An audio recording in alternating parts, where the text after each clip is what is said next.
demonstrate art of levitation, raising most beautiful lady. Just raise it!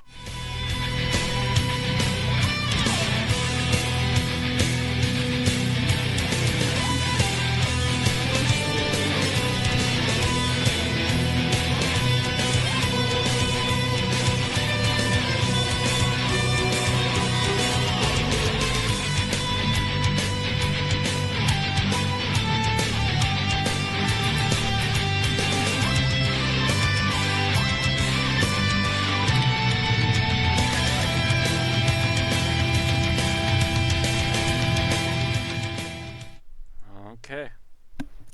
Welcome, patrons and punters, to the premiere of our procession of podcasts on the perilous adventures of the prodigious pathologist Professor George Litefoot and the Palace Theater's peerless proprietor Henry Gordon Jago. To the 215th episode of an Unearthly Podcast, streaming live on the 12th of July, 2017, and featuring The Talons of Weng-Chiang, written by Robert Holmes, and starring Tom Baker as the Doctor, Louise Jameson as Leela, and introducing Christopher Benjamin as Henry Gordon Jago and Trevor Baxter as Professor George Litefoot. I am Bill Sylvia, the Man in Black, and with me are Mad Matt Winchell. I had cinnamon freaking Pepsi today. Randy Ronson McCulloch. Hello, everybody. Aaron Romeo Moon Burke. Hello. And Thomas Fireheart. So many alliterations. I was actually trying to think of something on that too, but I couldn't get anything, so I just went with what I drank earlier. And actually, it wasn't cinnamon. I got that wrong. It was ginger. I essentially had a ginger-based Pepsi. It was different. Yeah, and I was Not wondering great, if Bill but was going to try that introduction with a Fleet Street accent. No, P is for Vendetta? I think I put a little bit on. I think I did put a little bit of Jago in the Palace Theater, but that's about as far as I was going to attempt because I'm rubbish at accents. Tim the Enchanter is not with us tonight because, like Henry Gordon Jago, he is working at the theater and will not be with us, but he has left us some notes about the episode. And we'll deal with that in due time.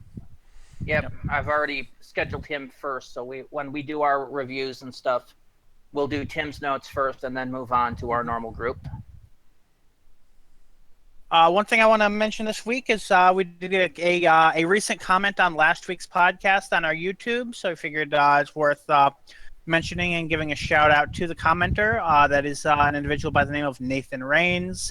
He says, I think Doctor Who should go a little darker with Chris taking over. The thing is, that's what those of us that were watching thought when Moffat took over. True. And then he went fairy tale, and we just went, oh. Because Moffat's episodes of 2005 to 2009 Who were some of the creepiest.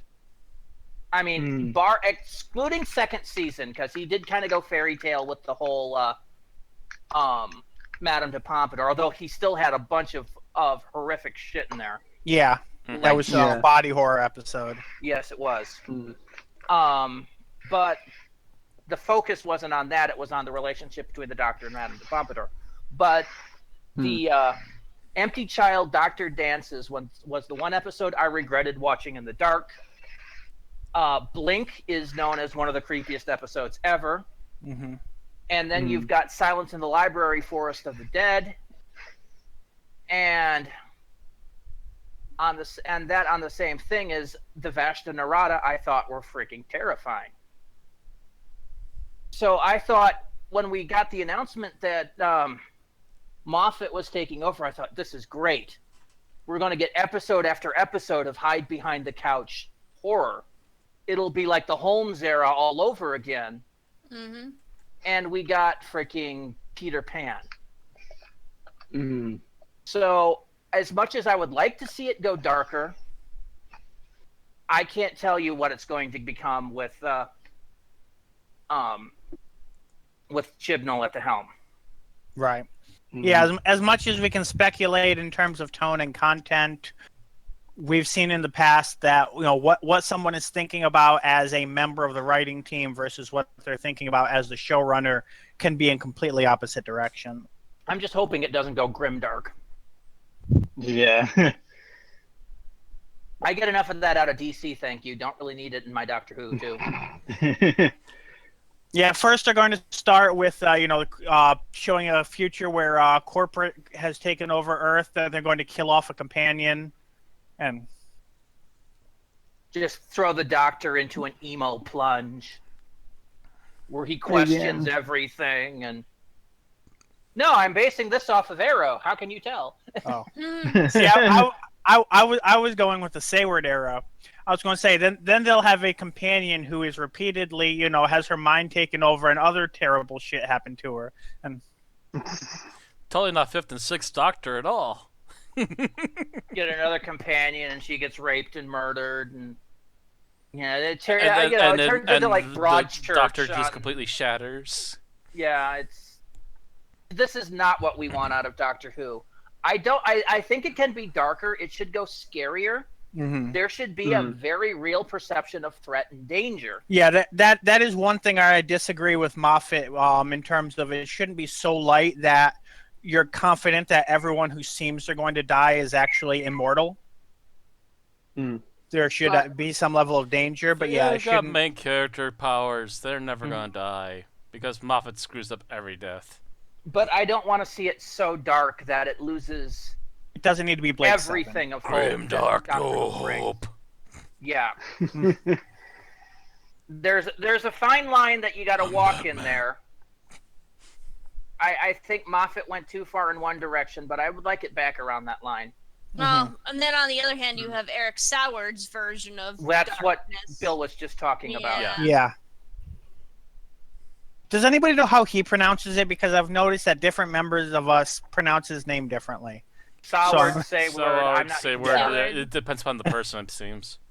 Yeah, I've never actually heard it said aloud. At least not by I've seen himself. interviews with him, but he never says his own name. Mm-hmm. He just talks, and you get the little bar below it that says Eric Sayward, and I'm like, okay. Gotcha. Moffat does say his own name, but that was partially because he was tired of people just referring to him as Moffat. The Moffat wants to say, know your role and shut your mouth. Yeah. Yeah. Matt, did you want to talk about the next talking point since you seem to be the best informed? Next talking point. I didn't have a look at the talking points. The net neutrality day and such. So yes, today is the net neutrality day. Getting an image up here really quick if I can. It's not a big deal. It's just a bullet point to. But yeah, essentially the mention it basic ever. idea is that there's another bill coming up in the United States, and net neutrality is under threat. The long and short of it is if net neutrality goes away, this podcast could end up not happening because we can't connect to the internet properly. Small businesses will instantly die out. Big businesses like The Netflix. the law that they want to change it to is the more you pay, the faster your bandwidth is. Yeah, And that's per website, not per ISP. Mm-hmm. Yeah, and they could legally gank your ability to connect to anything. Right. Matter of fact, they could technically have their own version of Facebook, and they no longer want you to connect to Facebook anymore. I know with past where you bills, live. and I don't know if it's the same with this one, but there was the very real concern that internet providers that also have cable would throttle the bandwidth on websites that compete with cable, such as Yes. YouTube, Twitch, Netflix. That's Exact- part of the issue with this one as well. As far as I'm aware, yes, that's also another Yeah. big worry on this one as well. Imagine being forced to watch Spectrum. Their online service kind of sucks. So basically, yeah, and any of these bills going through, the only people that really get anything good out of it are the owners of the ISPs and cable companies and such, and Yes. any of them are pretty much going to fuck with anyone who actually uses the internet. They very, very easily could end up screwing their buyers, yes. The people that Okay. buy their services. So that's what net neutrality is. What about net neutrality day? So Net Neutrality Day, in particular, which is today, is happening because all of the big companies like Google, Amazon, Firefox, VidMe, YouTube, they've all clamored together to spread the word about this law that's coming up and to try and get people's attention to possibly stop it from happening. To stop getting rid of net neutrality. And they're doing this how? By spreading the word. If you go to the websites, you'll actually see pop-ups and stuff at the top of your screen that'll say, if you want to help us keep net neutrality, you can go here. And they'll even give you a little sign-up thing that'll help you. And they'll even have a list of links to send you to the appropriate government heads that'll be talking about this law fairly soon and try to convince them en masse to please stop this from happening. Okay. And how is Twitch handling this? Twitch in particular, which is what we're running through. If you go to Twitch right now, there's actually a big red border at the top in particular. Okay. But also in our chat, if you're not using a phone, if you try to emote, you just get a loading symbol instead of the actual emote right now for today. Okay. Are they actually throttling the streams? Not that I'm aware of. Okay. The only problem I've actually had was that our internet suddenly went out for like 5 minutes on my end. Okay, today. but that's Charter. That's Charter. That's not actually Twitch, as far as I'm aware, because even my phone said it turned off. Okay. All right. I had heard the possibility that Twitch was throttling the casts, so I had put up this morning that there might be a little lag on the stream. We don't know for sure, Yeah, but as far as I've seen, I'm not from what I've heard, it's that it'd be like an occasional thing, not like maybe once every couple hours or something, but not like something that would actually completely blow the plug. Yeah. Yeah, but just to warn you, it may happen. We don't know if it will. That's for those of you watching the stream live and also the VODs. Maybe later it might be slightly affected. Okay. I just wanted to warn people ahead of time. All right. So tonight's show, we have the news as usual. And there's not that much of it, but it's all over the place, so we'll see. Yep. Following that, Aaron, Thomas, and myself have all seen Spider-Man Homecoming, and we'll do a little mini spoiler-free review of that. Followed, of course, by our 5-minute challenge, which will be about an hour in, and then our full-on review of the Talons of Weng-Chiang. Mm-hmm. So, onwards to the news. And birthdays, which we have quite a few of. Well, I've had bigger birthdays, but not higher level birthdays. Yeah, two big ones and at least one mid-range. Okay, so our first birthday was on the 7th of July. And that was John Pertwee, the third Doctor, who would have been 98 but died in 1996 at 76. Coincidentally, died shortly after watching the 1996 telemovie. We don't know if that had anything to do with his heart attack, but one could surmise.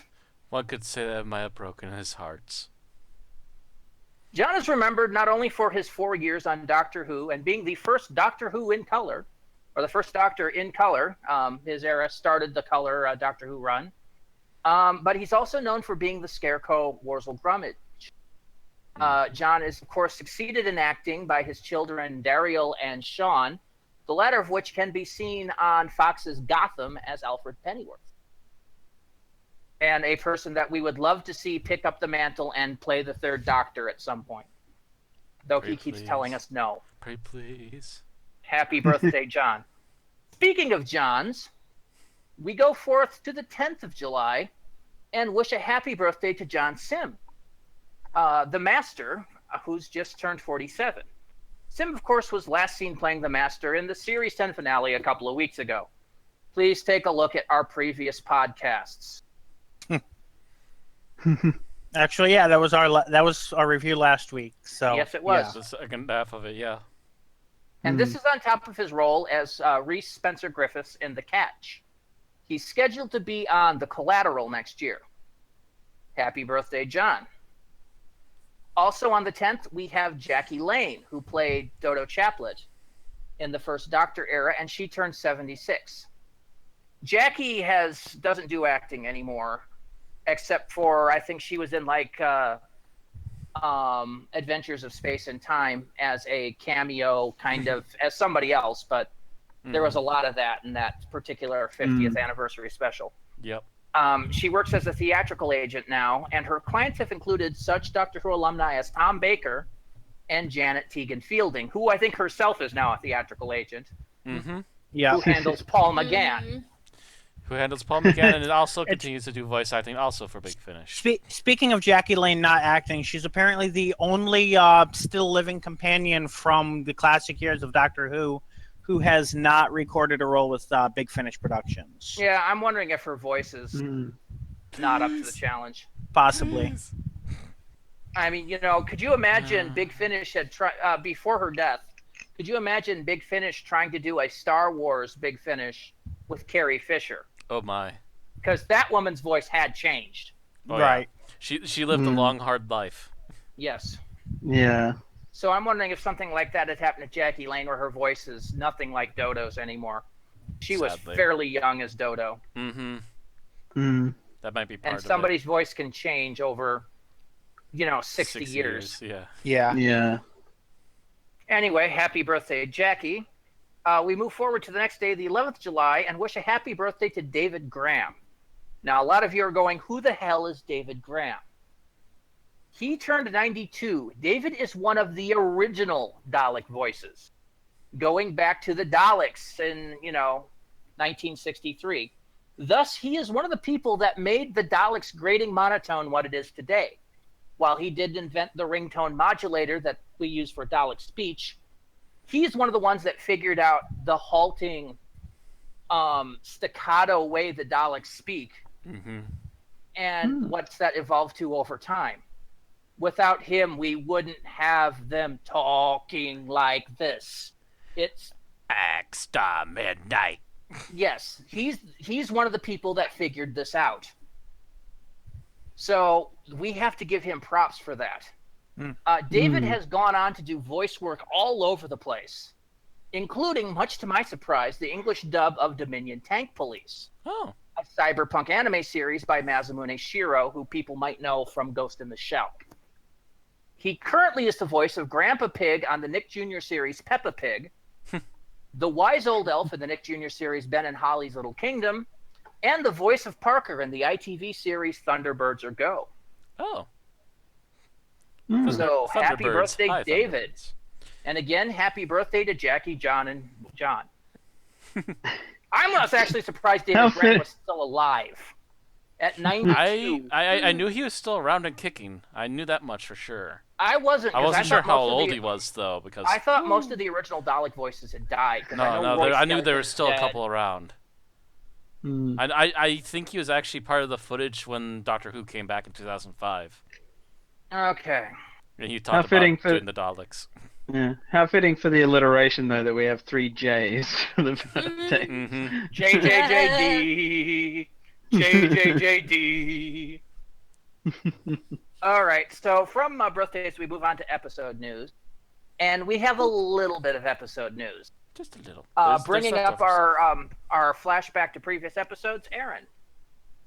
Okay, so we are going to first take a look at scroll up. There's 10 final ratings information, so this is a lot of information to go through, or quite a bit. Anyway, so Doctor Who, the Doctor Falls had an official rating of 5.295 million viewers. It was Getting back over that 5 million bump.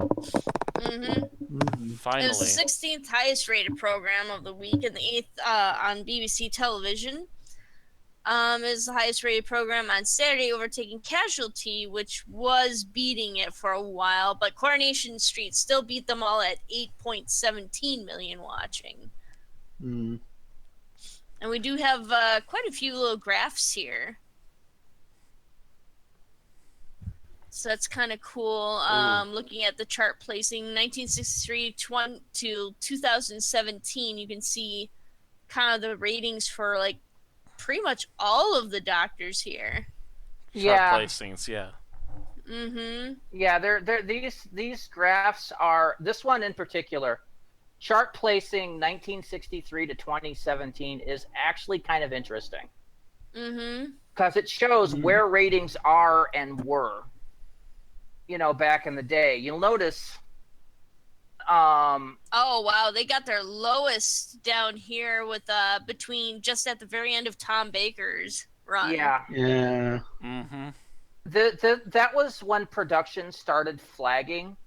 I think that was the middle of the Romana era, right before the E-Space trilogy, like Horns of Nyman era. Okay. Yeah, that's when the productions weren't doing so hot. They weren't being very wise with the money at the time. Yeah, And they didn't have much of it to go around to begin with. and that's the point that And JNT started butting heads with everybody. Yeah, this was right after JNT took over. Yeah. I would hazard a guess that maybe he didn't know how to handle the budget well. And then they hired Bidmead, and you've got E-Space. And starts spiking right back up. I'd actually have to take a look and try to figure out by episode numbers. Yeah. Right. This chart is so big. Mm-hmm. It's hard to tell. So you can only kind of tell in generalizations. Yeah. As you can see, by the end of the Baker era, it was back up, but never up to where it was Originally, yeah. Not quite. And I'm pretty sure that spike at the top of the beginning of the Baker era was Genesis. Wouldn't be surprised. And I'm looking, is that the Smugglers that was the lowest Doctor Who ever got before before the end of the Baker era? It looks like, anyway. It's hard to tell. It's kind of hard to tell. But again, we'd have to go in there and dig a bit. Yeah. I think it's like, because it's kind of hard to tell where one ends and the other begins. But by no like means has the modern Who dipped nearly as low.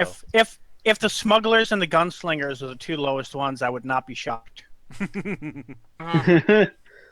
Well, actually, the lowest it ever was 10,000 BC. True, So but that was I'm not going to say Kennedy's fault, but it was what's his name, Oswald's fault. It was lowered by the Kennedy assassination. Yes. But the thing is, I'm also not sure about these charts if they're going by episode or by serial, because that's going to make a whole lot of difference in too. Yeah, that's true. That would make a huge difference. We'd have to see how many dots are actually there. Yeah. Well, David Tennant had. Oh, actually, it's counting the total number of episodes. It looks like at 833. So Yeah. that probably is by episode, not by serial. And yeah, prior to that, the Matt Smith era actually rated fairly well, because you had all the Matt Smith fangirls. Let's face it. Yeah. Yeah, pretty much. David Tennant, that low spike. Yeah. I'm trying to think of what that is. It's not as low as anything in Capaldi's era, though. Would that be like the specials? No, it's No, too that would early have been a for little the bit. special. Yeah, it would have been a little bit before it actually. Yeah, the last bit would have been the specials. That wouldn't be Doomsday, would it? No, it's too far along to too be. far along. Yeah. I can't tell if it's in the Martha Jones era or somewhere in the Donna Noble era. It looks to me like it's in the late Donna era. Yeah. I can't tell if it's late Donna or not. Looks to be, but yeah, it's hard to tell. We'd have to zoom it in even bigger and find out all the I mean, numbers. There's like nine. There's like 9 dots after that. So. Anyway. And yeah, this is chart placing, not number of viewers. So there are things where it was up against other things. Most of this information, I think, or at least versions of it, are available on Wikipedia in terms of comparing things. Let's see here. Yeah, What's the other side of the part here? But as you can see, the Capaldi era is no longer arcing as high as it has in the previous Doctor eras, save for the Chris Eccleston era, which, let's face it, that was just getting Doctor Who off the ground. Right. Yeah. And it's bottoming out lower than it has in previous episodes. And that's why the BBC is concerned. Yeah. I mean, there are still many, many, many things that are charting lower in the classic Who era, but TV is very different between 89 and 2005. Yeah, because like they're talking about Live of the Land having the 30th most watched program of the week, but that it was up against the finale for Britain's Got Talent. Yeah. Yeah, I mean, since then you've had the emergence of reality television. Mm-hmm. You've had a slew of networks, all of which are putting out programming. So it's a completely different animal these days. All right, and Yeah. the lowest chart position was 170 for the Fourth Doctor story Full Circle. That's the second episode of that story. Had that position, apparently. Okay, so that would be that low point is Full Circle. Most likely. So, yeah, the end of the Romana era kind of thing. And yeah, things had been kind of on a decline for Full Circle. Looking at the second chart, by the way, they actually at the very end, it's actually just a combination of all the New Who seasons. Yeah, this is just all the New Who seasons and where they were rating it kind of by episode. The fourth season has thus far been the best, and the most recent season has been the worst. Ouch. Yeah, wow. Yeah. Well, it's good that the BBC is safeguarding Doctor Who by bringing in new talent and everything. Yeah, they're not letting it stagnate too long. Tank again. Yeah, they don't want. They don't want to have to cancel. They don't want the Jane They want to be T2. celebrating the 75th. They want to be celebrating the 100th. Yeah. Right. Of course, the other funny thing is it's a case of this time around they know what they have and what money they can make off of it, whereas before they just didn't care. Yeah, well, that was, I mean, in the 80s, At least by the the international market was still a new idea. I mean, they were still coming off the whole concept of, they were still brand new to the concept of home video. And the third chart is the appreciation index. Yeah. For all the New Who. I am disappointed by some of these charts, by the information, just because I feel like the Capaldi era had such better quality of writing than most of the Smith era. And none of these numbers reflect that in the slightest. Yeah. Yeah. Well, Well, that's because they're not you know, actually looking at the quality of the episodes. They're just looking at what the overall reaction was. No, I'm saying in terms the amount of people watching did not reflect, at least what I perceive as the quality of writing. Well, and again, part of the thing is hype. And I've said this, I think, starting with Series 8. Is, you came off of Series 8, you had New Doctor, so you had ratings. Series 9 had nothing. Yeah. Series 10, the only thing people really had to keep an eye on is Capaldi leaving.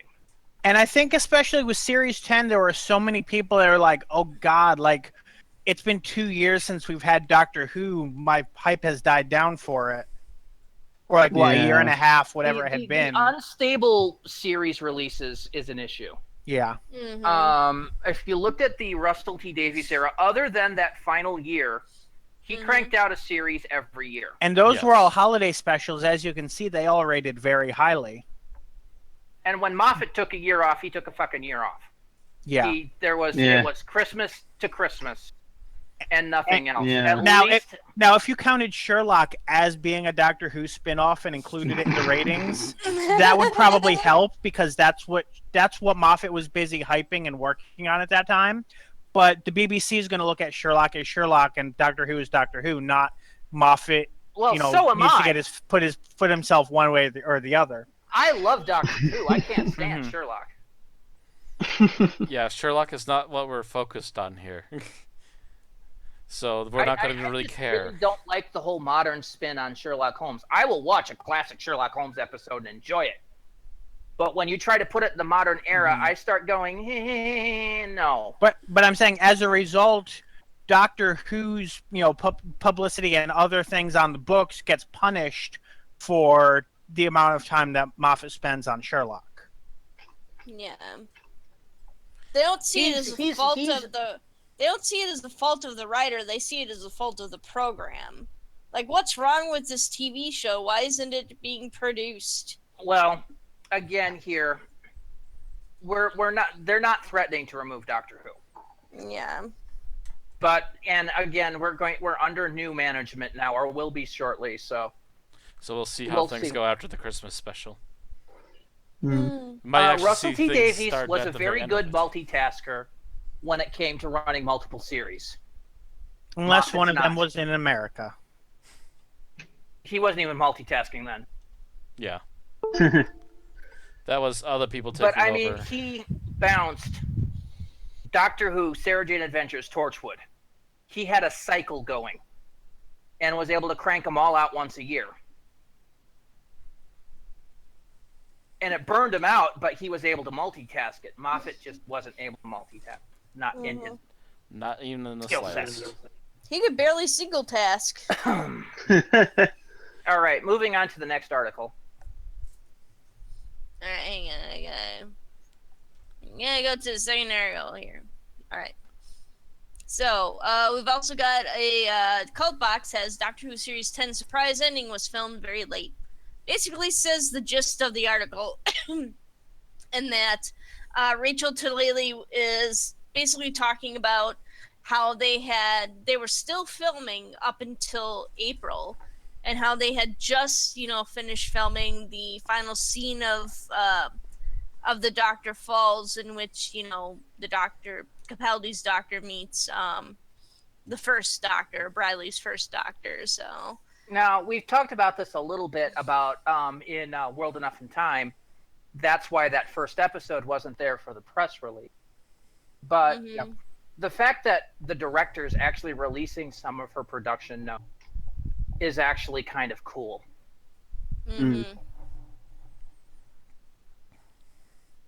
So yeah, and she goes on to talk about how pretty much the 60 or the 50 and 60-minute episodes are treated the same as a 45-minute episode.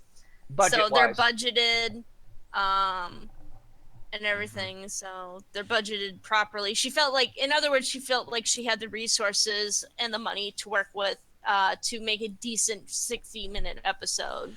This is the same director, by the way, that's done the last couple of season finales, isn't it? Yeah. Mm-hmm.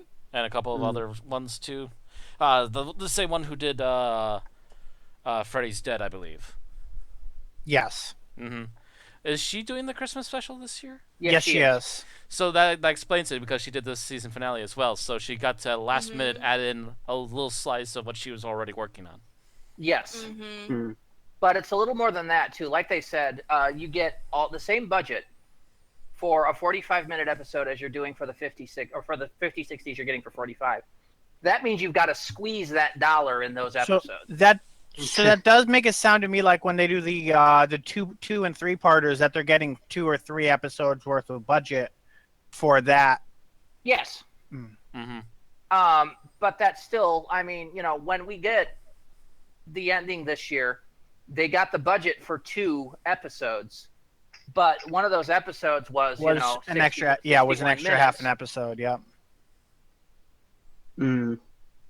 So that's still, they have to figure that out, and they also actually still pay per block, per filming block, and they divide that up per episode. So that means that they can skimp on one episode and glut another one in that same block. But the BBC is still paying them per episode. They just choose to take that and put it into blocks. Which reminds me, yeah, come to think of it, World Enough in Time was basically our Dr. Light episode, huh? Kinda. Yeah, pretty Kinda. much. For the middle section. I pointed that out when we reviewed it. So. Did you? The middle section, yeah, and I do remember someone pointing it out. It was probably Gotcha. Okay, so that's really all about that one. Let's move on to the next news article. As we are going back to Australia. Okay, so the final Australian readings are in for World Enough and Time. This includes time-shifted viewers. World Enough and Time averaged 534,000 consolidated viewers in the 5 major capital cities, with 87,000 extra viewers. It was the second highest time-shifted program of the day. The highest time-shifted program had 173,000 extra viewers. And it was the 9th highest rating program of the day overall. Okay. not bad. And now to our final previous episode news article. Okay. And this is more graphs, by the way. Yay, Graphs. We love the graphs. All right, so this is the Series 10 audience reaction. There's actually quite a bit of information to dig through here. So, Yeah. I mean, it's a small article, but still. It's mostly talking about the age group 16 to 34. Well, yeah, we've seen the overall appreciation index. That's what we talk about every week. Now we actually see it broken into demographics. Yeah, ages 16 to 34 apparently like the show overall compared to older viewers. The biggest difference was reaction to episode 11, World Enough in Time, where 16 to 34-year-olds gave it an 89, 35 to 50-year-olds gave it an 85, and those above 55 scored it an 82. So apparently people who were actually around when the 10th Planet aired are going, I don't like this. This is not my Doctor Who. Yeah, they're very. People who were around when it was illegal for Bill to be out in public don't like this season. Interesting. I don't like this. No. Women should not like other women. This is just wrong. I'm going to write a letter of protest. You're here for my solicitor. Yeah, these are conservative old people that are just not liking the bill. Yeah. And it was, I'm not sure World what the Enough reasons, in but yeah, Time, they're not liking it. World Enough in Time was the most successful with the 16 to 34-year-olds, and Live the Land was the least liked of that one. They gave it an 81, probably because they were all off watching Britain's Got Talent. Well, there's that, and also the fact that it was kind of a smack in the face of all you humans are all dumb at the very end, too. Now, the interesting part things. is that frequently the 16 to 34s are ahead on the schedule. You'll notice, though, in some of the episodes, Thin Ice, Knock Knock, and Oxygen, and Extremis in particular, and Lie of the Land, the 35 to 54s actually rate it as high or higher. Mm-hmm. Yeah. Yeah, and the 35 to 54-year-olds did not like the pilot, The Pyramid at the End of the World, and The Eaters of Light. And you'll notice that it's different each week whether men or women liked it more. Yeah, there's a few where it's equal. There's a few, especially notice. Especially my eyes were drawn to Eaters of Light because that's overall the lowest. But that was one where women liked it a good percentage more than men. Apparently. Of course, this graph is scaled, so it kind of exaggerates the differences. But even still, 80% of men versus 82% of women for that episode, or not percent. Sorry, average. AI number. Yeah, I forgot it was an AI number. So 80 versus 82. Yeah, World Enough in Time scored 85 amongst men and 84 amongst women. And it was reversed for the Dr. Falls, so that's another demographic change for that one. Interesting. Yeah, it just kind of that one kind of bounces back and forth and kind of runs neck and neck. But Doctor Who has been this season particularly low on the elderly. The good news is that 50% of the people watching felt that the show was high quality. And that it felt fresh and new, and that it was memorable, and then of course the interest kind of peaked for the final 2 episodes. So, what this generally looks like is that millennials and Gen X enjoy Doctor Who, and boomers are old fogies that give low ratings. Yeah, well, sticks in the mud. Except for a few episodes, I noticed the pilot was not well liked among Gen X. Yeah, well, mind you, this is the thing about demographics. The BBC doesn't need demographics as much as American productions. Yeah, because BBC doesn't treat it as a 45-minute toy commercial. Yeah, I mean, that's the thing about demographics. The pre-demographic days is, by the way, what got Star Trek, the original series, canceled. Is because it wasn't rating well until 2 years later, somebody broke down those seasons in demographics and went, wow, this is really working in the 17 to 35 market. And if they had known that at the time, it might have gotten a time slot change. But it would have continued because they would have slotted it to a slot that they were thinking would particularly appeal to the 17 to 35. Yeah. And that's the thing too, is that demographics in America sell commercials.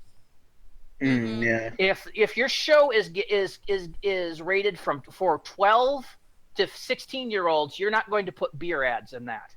Yeah.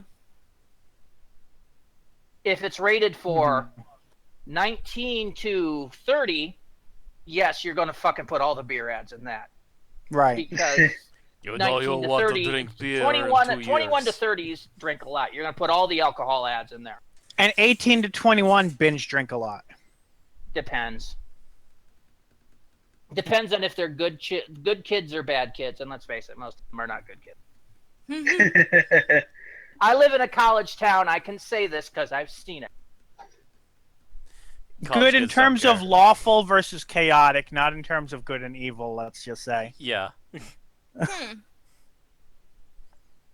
Most kids that age, I think, are chaotic neutral. Most kids that go to college are going to get drunk at least once before they're 21. Quite often, frequently. I did it only once. I didn't, but I don't do alcohol. Apparently, It was for my people- graduation, so. I'm looking at the second graph and looking at whether the show was offensive. So episode 8 and episode 1 were probably the most offensive episodes. And it was only a slight bump, and it's, you know what? Mm-hmm. The old folks going, yeah, I don't like that women on women thing. Yeah, I remember episode 1, there was a lot of people bitching. Well, if she's gay, why does she have to tell us she's gay and flirt with girls? And I'm sitting there like, you know, another companion that flirted with people? No one complained that Rose was straight. No one complained that Amy was straight. No one complained that Jack flirted with everybody. I'm sure people did, but Yeah, No, because it was Jack. The guy's a freaking national treasure now.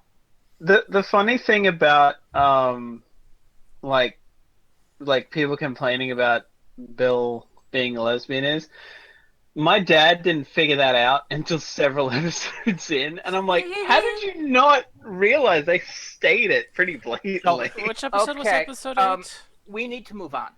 But Because we've already eaten like 45 minutes of our time. the graphs. I do just want to make You one rambling last too much. comment because it's a major bump. World Enough and Time got the biggest bump for high quality and for being memorable and being thought-provoking than any other episode, which is, I think, very good considering that it's not the definitive but a version of a Cyberman origin story on top of having other ramifications among the series. So they did something good with that episode. Apparently, yes. All right, and no, so- Vexy, don't do the every time you say doctor drink game. You'll die. You'll die halfway through. Okay. Moving on. Bill, I believe you've got our future episodes. Yep. So our first one is that Peter Capaldi has filmed his final scenes, or at least his final scenes in Cardiff. I'm not. This doesn't say 100% whether or not he has any on-location things or not, but at least in terms of Doctor Who Wales Cardiff Studios, he's done.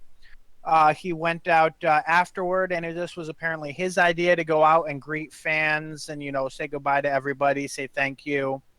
I guess people ran up and hugged him and things like that. They took photos, and, he just wanted to give the fans a good goodbye as he was finishing up, his job there.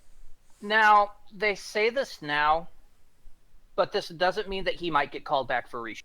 Right. That's standard policy. Yeah. When they announce the new Doctor, which they haven't.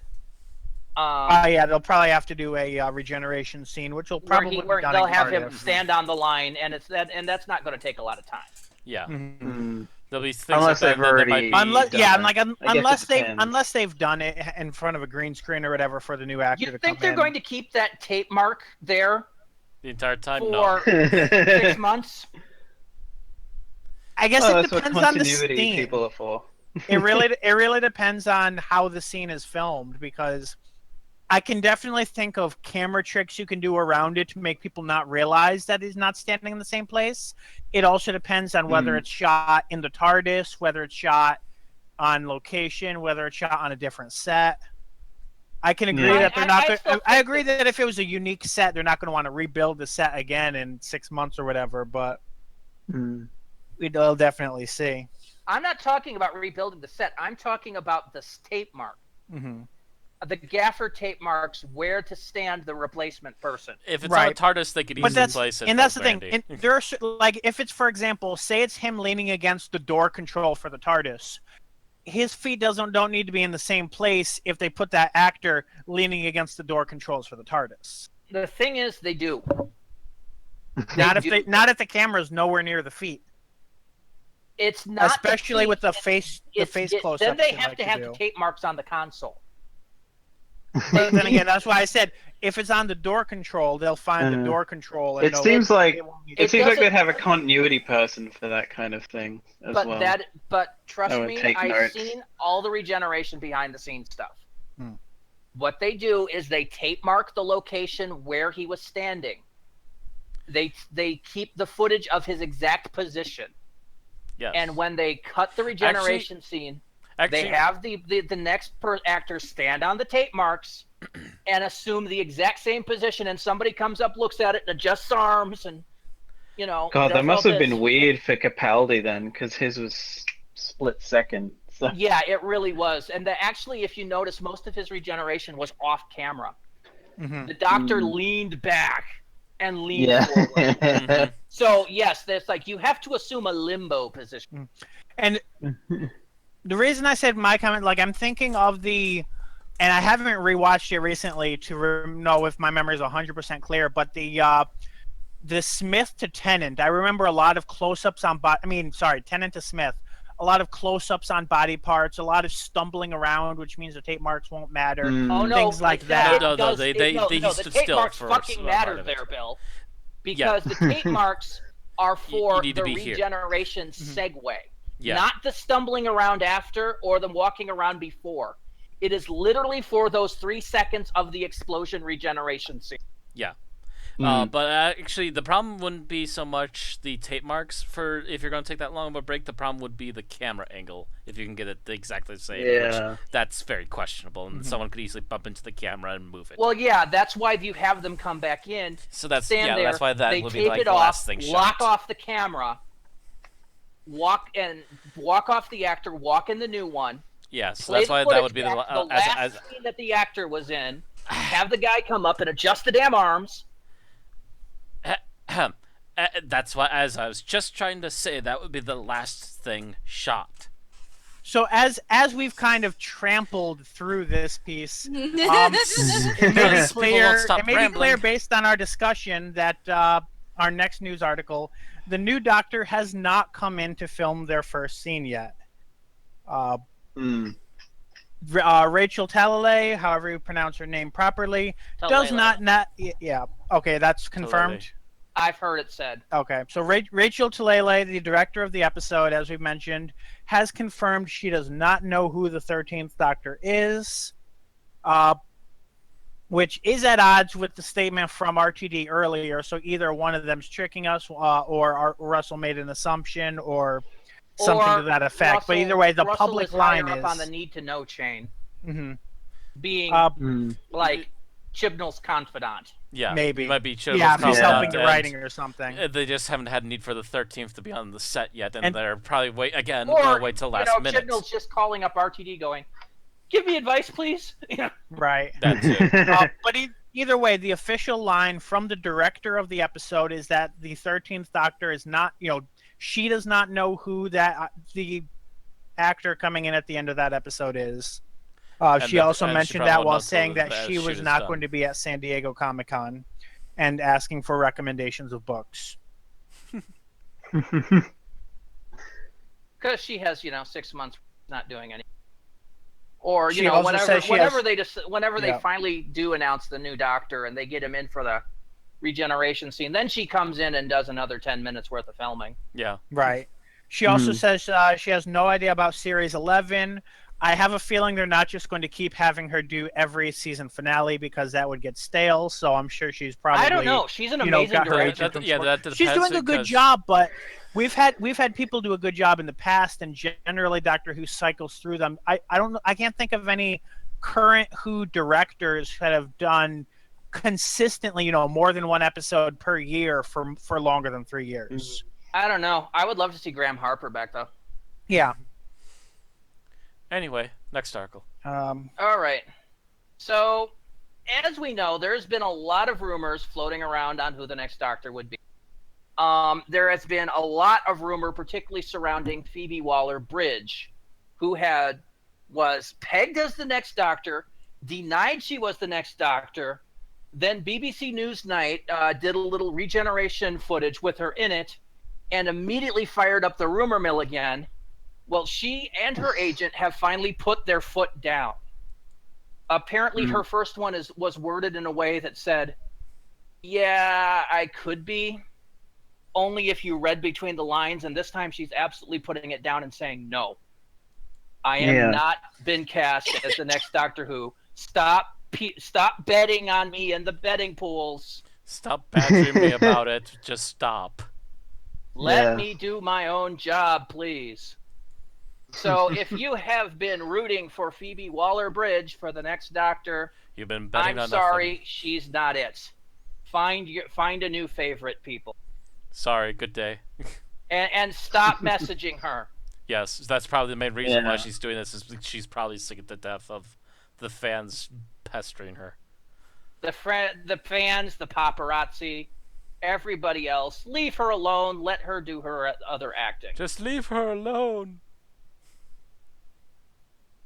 All right, and we go to events. Aaron, that's you. I know. I'm coming. Doctor Who is going to be at San Diego ComicCon. Or will it? Dun dun dun.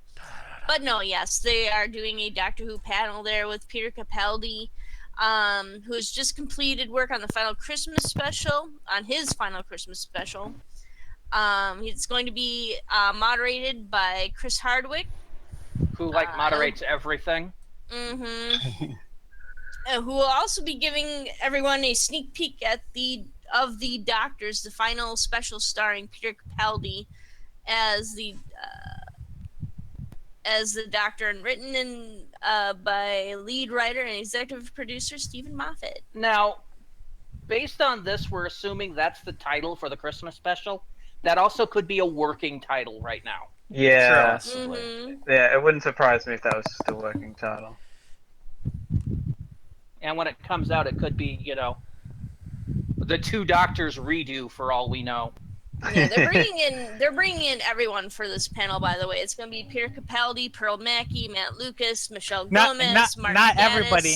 No Rachel Talalay. No, Stephen Moffat will be there though. They're not putting David Bradley on the panel We're yet. tired of hearing Stephen Moffat's voice about Doctor Who. he has nothing to say. Time. You know what he's gonna say? He's gonna say, "Screw you guys, I'm done. I don't have to hear your bitching anymore. I'm gonna go home and get drunk." That's what he has to say. And that's why No, we're all this going to means- pitch in to take me out to San Diego Comic-Con, because this is my last chance to kick Moffat in the dick. Well, you know what this means, hon? We have to subscribe to Amazon Prime's San Diego Comic-Con channel. Is that actually a separate paper wall? Yeah. Oh, God. Also, I will comment that they don't have everyone. They don't have Burrowman.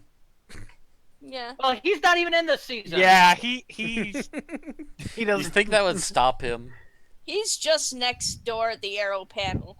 Nah, Speaking of it's in the people next Legends of door- Tomorrow panel this year. Wasn't there another doctor right next door doing something? I forgot to find the article about it because you just reminded me by saying right next door. I'm not quite sure. Which doctor? I'm trying to remember why, but I mean, don't wait for me because I don't know how long remembering would take. Move along. We're already late. Yeah, move on. Yeah. Move along. All right. Actually, Bill is up next. Yeah, Of stop course. being So I don't anal retentive, Bill. Damn it, Bill. Stop being anal retentive and do your job. Yep. So there's been a Dalek documentary that has been disrupted, and there was no alliteration intended there. That was just a happy accident. But the film by the name of The Undiscovered Daleks from Victor Lewis Smith has become delayed due to legal issues. It had promised to include, this news brought to us by Cultbox, it had promised to include fresh outtakes with the Daleks, as well as behind-the-scenes stories. This was crowdfunded. I don't remember seeing a Kickstarter for that, but that's not to say it wasn't there. It might have just slipped under my radar. It was probably a GoFundMe because it said it failed to raise the targeted, but it was still considered crowdfunded, so it was probably a GoFundMe account. It did not raise the targeted budget of £250,000, but they were going ahead with it anyway. However, they have unspecified copyright issues holding them up. Now, those familiar with the Daleks who can probably say that this is probably that they're having trouble getting the permission of the estate of Terry Nation. Immediately my thought. I don't know if fair use protocol counts in Britain, in which case, for under fair use protocol, at least in the United States, you can use, footage for educational purposes such as a documentary without needing quite as powerful a level of permission as you would need for an entertaining work. But there's still copyright issues that need to be ironed out. Fucking use them. Yeah, and fuck it up for everybody else. Thanks, Warner Brothers. But then again, there's also the fact that even if they legally could do it, they might not want to completely piss off the estate of the people who own the rights. So they're probably still trying to hammer it out. Hopefully, or if you're they're Warner able Brothers, to... you use it again and just refer to them as funny British robots. Ask your friends. That was Lego? Lego Batman.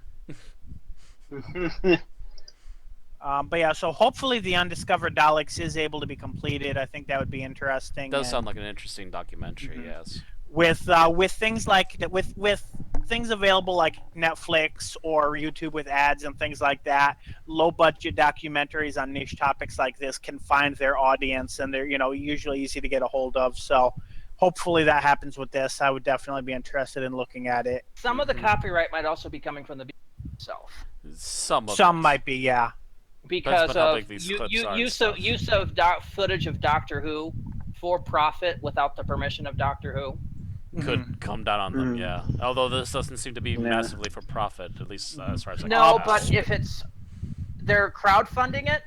They are crowdfunding it. They've kickstarting it, and that's what's caused other fan productions to get knocked out of production. Remind about that whole thing with Star Trek, the Star Trek fan film. Got bitch slapped by Paramount because they started a Kickstarter. There might also be things with, for instance, the outtakes are probably owned by the BBC since they're the ones who filmed them, things like that. Anyway. So, speaking of Daleks, there is a new Doctor Who book that basically wants to do the same thing as this documentary. But it's a book and not videos. It's a book, not videos. An illustrated book called Dalek Tells, the story of the monster's beginning and ascent of the supreme race. Trying to see who's putting this out.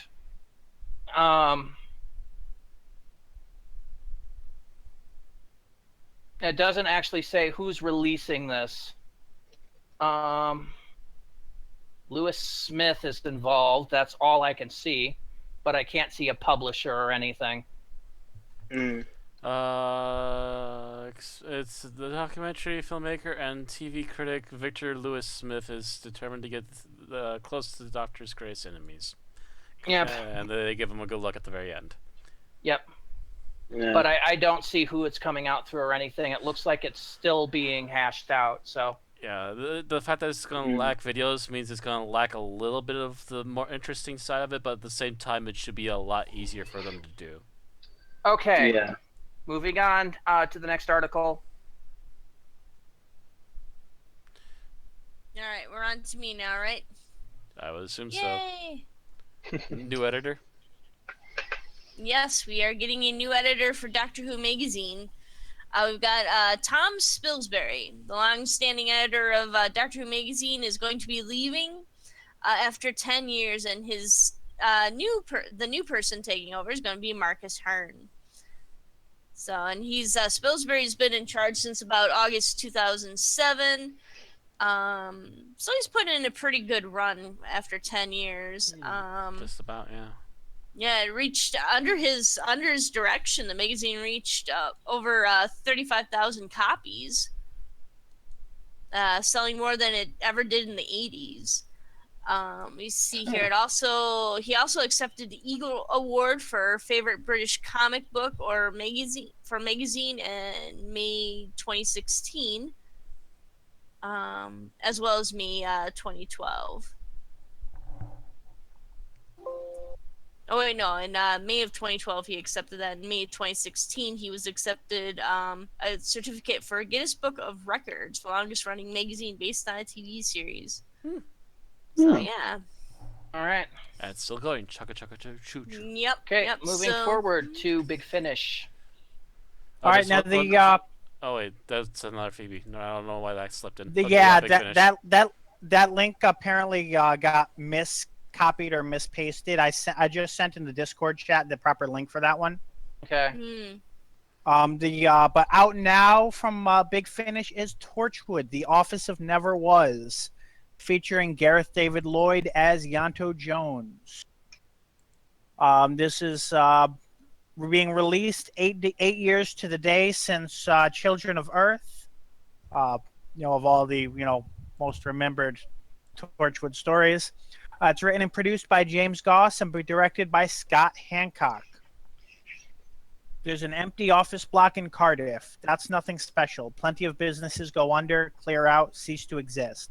All that's left behind is an empty building. But there's one office block that refuses to be forgotten about. There have been stories about that building. Strange lights, funny goings-on, faces pressed up against the glass, enough to get the locals worried, enough to ask Torchwood to get involved. It's Friday night. Yanto Jones has better things to do with his time than look around a haunted building. But he goes anyway, and it turns out that the office has been waiting for him. I believe we covered the trailer for this a few weeks or months ago, and it was sounded like pretty much a horror movie, so definitely sounds interesting. Also, lots of very large rats on the cover there. Mm-hmm. Rats, lots of rats, big rats. And that's £7.99 download, $9.99 CD. So also out now is the Seventh Doctor featuring Mel and Ace. I believe this is the second of their second trilogy together. I might be mistaken about one of those numbers. This is The High Price of Parking. I don't remember covering the blurb for this, but we may have. The planet Dashra is a world of exceptional beauty. Historical ruins, colorful skies, swirling sunsets. Unsurprisingly, it's a major tourist trap. So if you want to visit Dashra, first you'll have to visit Parking, the artificial planetoid that Galactic Heritage built next door. Parking, as its name implies, is a spaceship park. A huge spaceship park. A huge, enormous spaceship park. Thanks for the repetition, guys. When the TARDIS materializes in Parking's northern hemisphere, the Doctor, Ace, and Mel envisage a quick teleport trip to the surface of Dashra. But they've reckoned without the superzealous wardens and their robotic servitors, the sect of the Free Parkers who wage war against the wardens, the spontaneously combusting spaceships, and the terrifying secret that lies at the lowest of Parking's lower levels. Now, what this title and even that blurb also brings to mind is in my head is brain the size of a planet, and I'm parking police boxes. Call that job satisfaction? Because I don't. Call this job satisfaction because I don't. And the high price of parking is £12.99 download and $14.99 CD. And this one is written by John Dorney. I'll have you all know I'm very depressed. The next story that's out now is in the Fourth Doctor Adventures, and this is the Movellan Grave. So anybody who's interested about the Movellans, thanks to their brief cameo in the pilot, can now look up some more information about them. This is Tom Baker, along with Lalla Ward. No mention of John Leeson, unfortunately. Aw. I think we brought that up before. Quite possibly. When an archaeological dig in 1980s England finds a Movellan power pack buried amongst Iron Age artifacts, the Doctor and Romana have no choice but to investigate. And what they discover worries them very much indeed. A Movellan ship is buried under the ground. Soon the robotic enemies of the Daleks are making their way to the surface, but they are not the biggest threat humanity faces. Because on board this ship is the greatest weapon the Movellans have ever devised. A weapon that could stop the Daleks forever, and anything else that gets in their way. This one is written by Andrew Smith, and is available for £8.99 pounds download or $10.99 on CD. All right. And our last bit of Big Finish news is the new announcement of Unit Encounters, which is coming soon. It features Gemma Redgrave and Ingrid Oliver reprising their roles from New Who.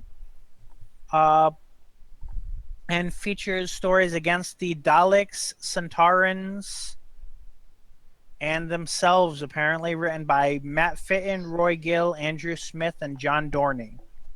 There's the Dalek Transaction by Matt Fitton, Invocation by Roy Gill, which is a Halloween story, The Centauran Project by Andrew Smith, and False Negative by John Dorney. Judging by the mention of a strange travel capsule and they're facing off against themselves, I'm guessing this has to do with an alternate universe. Probably not the one from Inferno, but something similar. And this is due out in November. Yep. And can be pre-ordered for £23 on CD and $20 for download. I assume it's going to be lacking evil mustaches. Our final piece of news, which was not actually assigned to anybody, is that there's an update to the Doctor Who Bechdel test, or called the Bechdel-Wallace test, which is the big question for that is how many scenes does a show have where two women are talking to each other about something other than a man? Or it's whether or not they have one. Yeah. Whether or not they have one, and these actually measure it by the amount of scenes they have. 0 to whatever. You pass by how much? I think this is just going off of how many episodes pass, unless I missed something. Nope. It shows them the different colored TARDISes represent how often it happens. But that's it's each one is showing the amount of episodes in this. Oh, you're saying okay, never mind. That's a different part than I looked at. Okay. Yep. So they did go a little more in depth than the actual question Doctor normally Who does. frequently does pass the Bechdel test, pretty much since the beginning of the new series, with various successes. The low part was the specials, which got a 60% for Series 4 specials, 50% for the anniversary specials, and has gone high as 92% during Series 3 and Series 4. There are some episodes where the Bechdel test does not pass, and in these episodes it's quite frequently because there is not a scene with more than one woman in them.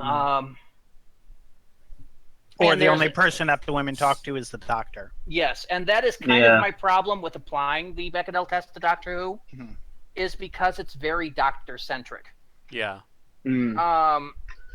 If there's a woman Doctor cast, we will see we will see more and more of these green TARDISes in those seasons, because there's so many of these scenes were probably failed because somebody brought up how the Doctor's going to save them, because the Doctor is the protagonist. If they happen to be talking to another woman in the room, yes. Yeah. It's the companion comforting somebody who's frightened by what's going on and saying, "Don't worry, the Doctor will save us." Fail. Right. Yep. And it just so happens that if you flop the gender of the Doctor, that would become a pass. And in the past ones, Rose talking to her mom often failed because they were usually talking to the Doctor. whereas Martha and Donna tended to talk with their mothers about other things, so they passed a lot. Same with River Song, who, being a doctor-like character herself, often talked to other women and had the opportunity to pass. Mm.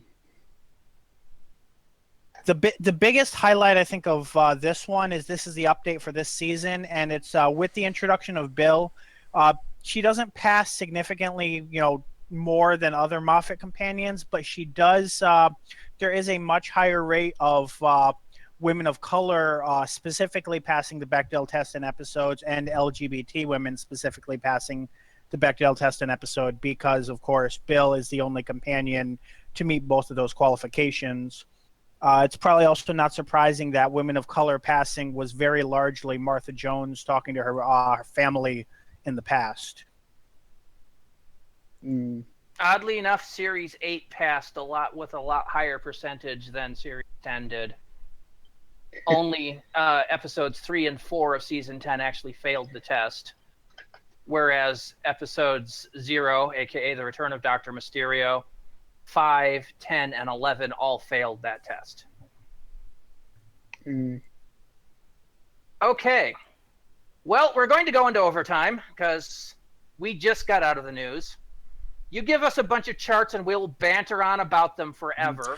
Yeah, we really do need to learn to cut when we start to just banter. But by the way, though, because this is semi-important news in terms of it's related to other things we covered, what I was looking up before, in addition to the regular Doctor Who panel at Comic-Con, there will be a classic Who panel. It will be the first. It will be the debut of the reconstruction of the Wheel in Space. Ooh. And at that panel will be Peter Davison, Colin Baker, and Sophie Aldred, known to fans as the Seventh Doctor Companion's Ace. They better not be having those panels at the same time, because then somebody needs to go kill their freaking programming director. That one will be Thursday at 5 p.m. I'm guessing that the big one in Hall H is probably on a different day. Yeah, the other Probably one a said it was Saturday. on it said it was either Saturday or Sunday. Saturday, as somebody who is involved in the planning and running of a convention, But you want to say everything except Saturday's for your Saturday. big day. Yeah, Thursdays and Sundays are not your big attendance panel. No. All right. Fridays, so. Saturdays, yes. Okay, so moving on. I'm still going to take a few minutes here to talk about Spider-Man Homecoming. Apparently 3 of us have gone to go see it. Mm-hmm. Mm-hmm. Aaron and I went to go see it on Tuesday. Thomas went to go see it, over the weekend? No, I actually saw it on Tuesday Australian time. Okay. And so, my thoughts on it. Marvel obviously has a formula for making movies. And it works. Spider-Man is a good movie. It is not Guardians good, in my opinion. I'm not even sure it's Wonder Woman good. But it's good. It was enjoyable. Yeah. It's better than Amazing Spider-Man. Oh, God, yes. So Well, see, that's the funny thing. I'm one of those outlying people who actually liked the Amazing Spider-Man movie. Well, the first one was a pretty Amazing okay. But I did. But I would probably still say that this was better than those. But it didn't have the same. It didn't have the same problems in the sense that this wasn't like we skipped the origin story, and this is like he's been Spider-Man for like a year or so now. It was by the time this movie starts. It was interesting to watch Michael Keaton as Vulture, who is pretty much a relatively normal villain. you want to be crazy? Let's get crazy. Yeah, if you want to be nuts, let's get nuts. But yeah, he does have some great creepy lines in him. because I'm used to him being Batman, I'm used to him being Beetlejuice, or I'm used to him being in like Johnny Dangerously, where he's playing like a 30s gangster. So it was kind of weird to see him in this modern setting playing this basic villain. And it is kind of funny how subtle he is, because it almost feels like if this was like, let's say Joss Whedon was doing this, he would have been all over the place and goofy and whatever. But it was actually very subtle. Mm-hmm. Yeah, I like he's that. He's very understated. Yeah. And his big reveal is also understated. He's a very blue-collar villain. Mm-hmm. Mm-hmm. Yeah. Which, from what I can tell, was intentional because they thought, well, Spider-Man is supposed to be, friendly neighborhood Spider-Man, so let's make The blue collar his hero, villain- yeah. Yeah, let's a blue-collar hero, so let's have blue-collar villains. Mm-hmm. The few Um, scenes with Tony Stark, Robert Downey Jr. was his Tony Stark self. yeah. Mm-hmm. He actually kind of came off as more jaded, more kind of jerky, but then this is after Civil War, so Yeah, he's yeah. he's probably still gonna be a bit bitter. Yeah. Yeah. And the cameos, by the way, were great. Mm-hmm. Especially, what's that? What cameos did they have? Spoiler alert. One, Dude, are they two, gonna be three, spoilish? 4, 5. Yeah, Captain America makes a lot of cameos. Oh, I heard damn it! about that. My mic was my mic was muted, and I was trying to stop you from moving on to cameos. But you mentioned They're not plot pivotal cameos. Right. Well, then it's But, not spoilers. yeah. but no. But you mentioned RDJ, and one of the concerns that I've had, and I think a lot of other people have had, that the trailers make this seem more like an Iron Man than a Spider-Man movie. No, It's How would you not. say the actual No, experience? It's not. no, it's a I don't Spider-Man. know where people are Sorry, getting that. Bill, you cut out for me. What did you say? He was saying that the trailer supposedly made this look more like an Iron Man movie than a Spider-Man movie. No, it was No. a Spider-Man Yeah. movie. It was definitely a Spider-Man movie. I Yeah. do also want to say that I like how they cut the angst and the campiness that the Raimi films had. That's not as much in this one. So wait, Yeah. how is it a Spider-Man movie without angst and campiness? Those are the They two downplay things that define the it a character. little bit. Yeah. Well, So no, you're saying they make him don't not be define the Spider-Man. character. 'Cause occasionally Peter Parker, as Peter Parker, will get that way. Yeah. Spider-Man is usually in the thick of things cracking wise. That's Kind of the campy Deadpool part. light. He's campy in the suit, and he's angsty when he's not in the suit. Not always. No, not really. There's only like a handful of moments, and they're not even so much angsty so much as, or at least if it's angst, it's like it's typical teen angst, Yeah, rather it's than like basically brooding. pining for the girl, but like he's not some 20-year-old trudging through a cemetery commenting about how it's his curse to bear. Yeah, that was over the Yeah. top. Oh, see, that's the Spider-Man I grew up with in the comics. Well, you're not going to see him here. Yeah. One thing that bothered me about the movie was, and it's not really a spoiler, but you know how like Tony Stark essentially hits on Aunt May in Civil War, kind People of. hinted at it is That's seeming like that. that's a running gag Yes, in this it is. movie, that pretty much anyone who has a penis wants to bang Aunt May. Yeah, that does bother me a little. And from a cinematic standpoint, one of the things that made this on a lower tier than Wonder Woman was some of the fight scenes bothered the hell out of me because they were filmed at night. And even on an ultra screen theater, I couldn't tell what the hell was going on. Just because I had that problem. Because it was a lot of dark on dark on dark and fast action. And that says That might something depend upon considering how theater to bright theater that studio too. is. Yeah. Yeah, it might But depend it upon how was- much light they were putting behind that film. The thing is that these nighttime fight scenes were still better than Batman versus Superman nighttime. Oh, fight hell scenes. yes. Actually, I want It's- to add in a little bit of comic book knowledge here, really quick too, before we move on. The Vulture, by the way, he was a very basic blue collar guy, even in the comics. I believe he originally started off as a guy who couldn't get any good luck, so he made his own suit and became a bank robber. Yeah, I was gonna say, I think one That version of is- him was like a kind of like either a tech guy or like an He was a actor gizmo or guy. something. You're thinking of Mysterio. Was an Yeah, actor. in this version, he's basically a construction worker that gets laid off because it was his job to clean up after the Battle of New York, and That's they again done. suddenly got handled by Yeah. higher ups. So he steals a bunch of alien tech, and with he and his friends together, they build a whole bunch of stuff. Also, I would add that after several months of trying to chase after the Vulture, the Spider-Man did finally catch him. And upon that issue coming out, they actually changed the name from just Spider-Man to The Amazing Spider-Man when he caught the Vulture. Mm-hmm. Well, Because that was apparently the most amazing thing he had done up to that point, because that was the toughest villain he had ever faced. Oh, that is kind of a theme in this too, where he's standing up and doing this. His only claim to fame prior was his battle with Captain America, and he couldn't talk about that. Yeah.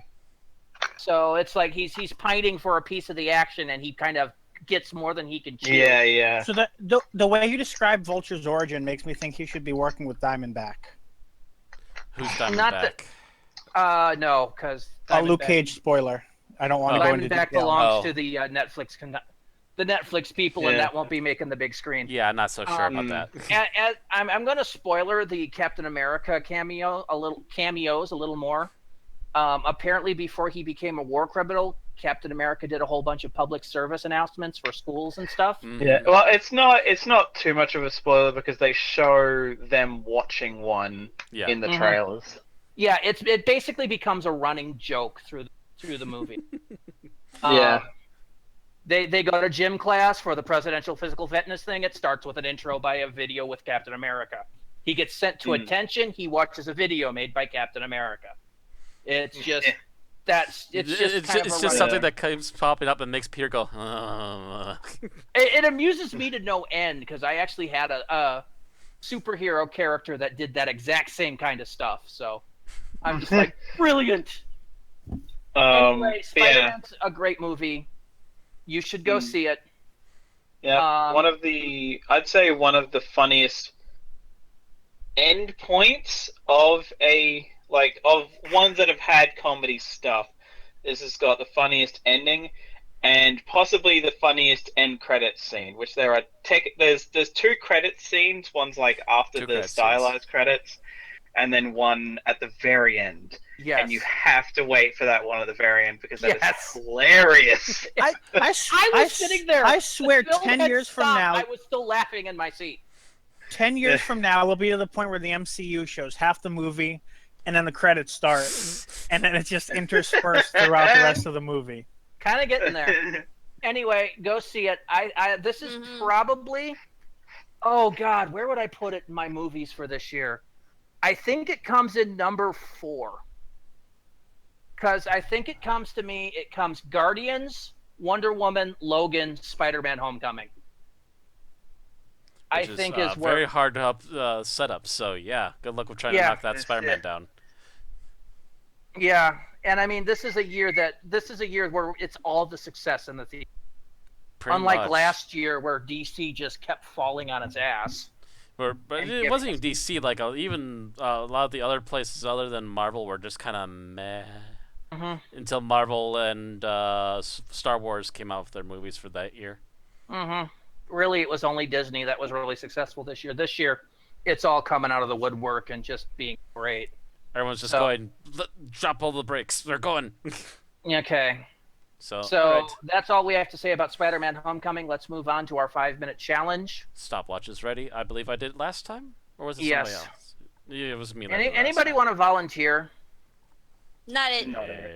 Volunteer. All right. I am going to make this the minute challenge. Oh. No. Because I am going to do this in a 3-sentence summary. Okay. The 3-sentence summary. Tell me when you're ready. Don't even bother with the stopwatch, Matt. It's going to be that short. It's already here. All right. Go ahead. 3, 2, 1, go. The Doctor and Leela visit Victorian England, get caught up in a series of murders, and discover that a 51st century villain has come back in time and is killing people in order to power his box to travel back to the future. They stop him. End. 16 seconds. Yeah, like, I can honestly tell you, had I done it, I would have had to do that. That is basically why. It's because it's a 6-episode serial. Yeah. It is freaking long, and it is very intensely convoluted. Yeah. Yeah. It is one of those things that it would have taken about a half hour just to actually do a proper summary. Yeah, even if you like skimmed over a lot of stuff, I feel like if I had done dot points, it would have taken me 10 minutes. Yep, and that's why we're doing that. So, Mm. we are going to say what we liked about the episode overall, and we'll start with what Tim gave us. Okay. Skimming the notes. I actually had these up, and I don't anymore. Bill, do you have those? I'm pulling them up now. I thought you had them when you were mentioning I had them. having it. I had them, but then I had to move my computer. I got them. Da, Okay. da, da, da. Okay. So what he liked the grim, morbid elements, like the shadows, the giant rats, the aura of death, really enhanced the danger, suspense, and excitement of the episode, and elevate it beyond a simple adventure story. And yeah, the atmosphere was very well done for this move. For this. You could cut the Serial. atmosphere with a knife. Literally, the fog was thick enough. All right, Aaron, Yep, what that's did you like occurring about the London. episode? I'm actually going to go the opposite route, and I actually enjoyed the lighter elements. Some of the comedy, especially, was great. We could go into I individual should scenes, probably but yeah. point out, for example, it's probably going to be in a lot of best scenes, but you have the doctor helping out with the with the stage production, with the Chang's magic tricks. You've got the magic tricks as a whole, just kind of the audience obviously having a fun time, down to the dust ladies like sweeping up after the shows at the theater. You've got Jago. I believe Jago faints at least once, possibly twice. Yeah. You've got Once. yeah. You've got Lightfoot protesting that they won't get past him, a second time. They won't catch me asleep a second time, and here he's falling asleep a second time. It's basically it's all those little elements. It's Leela's kind of awkward Not used to interactions civilized with world Lightfoot. moments. Yeah. With Lightfoot, especially. With Lightfoot, yeah. Mm-hmm. Okay, Yeah, I so you really liked like the those. humor, and Tom Baker was very much for putting the humor into the series, Mm. so you had the lighter Moments. counterpoints. Yeah. Mm-hmm. Thomas, how about you? What did you like about the episode overall? I like the general concept of just him running into a time traveler of some kind who wasn't a Time Lord. Because you'd so much expect, and I was actually kind of expecting it to be another rogue Time Lord, but it turning out to just be someone from Earth's future who had a failed time travel experiment. Aaron, would you care to ruin this for Thomas? So wait, Thomas, what were you saying? He's saying what he liked about the episode was the fact that you were fighting a time-traveling villain who wasn't a Time Lord. You revealed a little piece of backstory information to me while we were watching this. Care to share it with Thomas? I don't remember what you were talking about. Okay, I will go ahead and spoil your life for you then, Thomas. Apparently, the first draft of this story, the villain was the man behind Weng-Chiang was not Magnus Greel. It was the Master. Yep. This was That originally honestly does supposed to not be a surprise master. me. However, The funny thing is the thing that Magnus Greel actually wears actually looked a bit like a really kind of a sort of low budget version of what Omega wore. Well, that this was sort of supposed to shit. be the version of the Master from the Deadly Assassin. So this was supposed to be yeah. the second appearance of the Deadly Assassin type Master. There's still references to him in this episode. The Time Cabinet, for example, would have been the Master's TARDIS. And also, Magnus Greel mentions, "You'll be food for my first regeneration," or something like that, as he drains the life out of one of the people. So yeah. And it was one of those things that the production staff just decided it was too close to Deadly Assassin for him to show up again. Yeah, it was. They didn't want to do yet another big reveal of the Master. I think this was actually in the same season, wasn't it? It was either in the same season or it was the start off of the season after. Yeah. Mhm. I think this was the end point of that season. Yes. Yeah, Mhm. after he steals Anthony Ainley's body, they stop giving a crap about that. But yeah, at this point, it was just kind of like, yeah, I think it's a little too soon. So they redid the draft, and he became this 51st century criminal. So- Mhm. Yeah. I kind of like both ways. Like, it would have been interesting to see Peter Purves master a second time. On the other hand, it is great. I like the idea of the Doctor, even though he's a renegade, still, righting wrongs of criminals that, get a hold of time travel and try to escape and things like that. Yeah, it helps build the universe a little bit. Yeah, just as a quick thing, Deadly Assassin was the third of that season. Talons of Weng-Chiang was the last of that So it was season. the same season. Yes. Yeah. For some Because reason, Leela they had wanted more Master. Leela had a season and a half. She had I just I couldn't remember if Deadly Assassin was the cap on this one or the beginning of the end one. Apparently it's the cap on this one. So okay, Matt, how about you? What did you like about the episode overall? Overall, I like the fact that time travel actually played a part of the story, which does seem to be a problem with Doctor Who, is that the time travel usually just is part of where the Doctor enters, not the actual thick of it. Which is what this actually was sort of loosely based on, because otherwise most of this wouldn't be happening. That was the intention of Doctor Who, was the time travel was just supposed to be the vehicle. It wasn't supposed to be the crux of the story. But this was, part of the crux of the story, and the trying to get back to that time vehicle is a major punch point of the last half. I agree. I like episodes where that's part of it. Time travel is, I think, an inherently interesting topic, and when they have something interesting to do with it, that always enhances the story. Unless you're tying things into Moffat loops. In which case, then it gets annoying. Yes, that's not something interesting to do with it. That's just Moffat making bootstraps because that's all he does. Yeah. Okay, Bill, what did you like about the episode overall? So, I liked Leela dealing with Victorian London, especially with Professor Lightfoot. They every time they were on screen together was golden. Yeah, it really was. Especially with I don't want to get into specific scenes in case it comes up later, but there's a few times where it's just she started to corrupt great him. when he's reacting to her, and it's very he's good. a proper Victorian gentleman, and educate not to be condescending. He was the proper Victorian gentleman, and I would have loved it if they had kept her in the loincloth. Just to watch his eyes just pop out of his head and roll around on the ground. Because she was already on the border of being too much for him to handle. Yeah.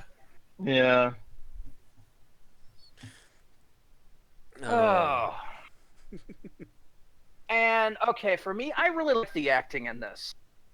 Yes, this is a 1970s production, but everybody involved in it seems to act their heart out. Even Deep Roy, who is, of course, Mr. Sin, the Peking homunculus. Mr. Sin was, 1920 when they made this. And it was his third acting role. Deep Roy has come out to be one of the biggest acting geeks in history. The first person to achieve the hat trick of acting in Doctor Who, Star Wars, and Star Trek. And added a few extra notches to that, too, since. Oh, God, yes. This man has been all over the place in geek stuff. He was in Flash Gordon, The Never-Ending Story, Charlie and the Chocolate Factory, where he played every single Oompa Loompa. And apparently showed his love for it years beforehand. No, this was years after. This Charlie and the Chocolate Factory was like 2003, 2004. No, he was apparently doing Oompa Loompa dances during breaks. In Star Trek, years which was before. 2009. Oh, I thought you were. Never mind. Star Trek was. I thought it was for something else. No, Star Trek is the end of his hat trick. That's because he did Doctor Who in the 70s. He did Star Wars in the 80s, where he was not only Droopy McCool in the Cy Snoodles band in Return of the Jedi, but in Empire Strikes Back, he was also the body double for Yoda and R2-D2. I was going to bring that up, too. I was going to say, P.S., this guy who played Yoda on screen for a short period of time. He is... He wasn't the voice or anything, of course. That was Frank Oz. Yeah, that was Frank Oz, but when they needed someone to handle doing stunts on screen. They would put Deep Roy in the Yoda outfit. And apparently a couple of the R2 action scenes as well. Mm-hmm. So that's kind of cool. That he was so involved in Star Wars. And this is not his only Doctor Who appearance, by the way. He would come back again in Mind Warp. So... What character was he in Mind Warp? Oh, God. You have to ask that question. He was the Not-Sill, wasn't he? No. He Had to have was been one of something the else. Slug guys, wasn't he? Let's see. It had to be something else, because there was only two He of them. was the Porskarian delegate. Okay, so he was another alien that showed up in it. Right. Yes. Okay, never mind. I think he was an alien that appeared on the screen. So, Yeah, he was he was probably communicating them from afar. So yeah, yep. he made it more or less a voiced cameo. Yeah, that's why I can't remember the name, because it was just, he didn't have a name. He was just a delegate. But still, he was in Doctor Who twice.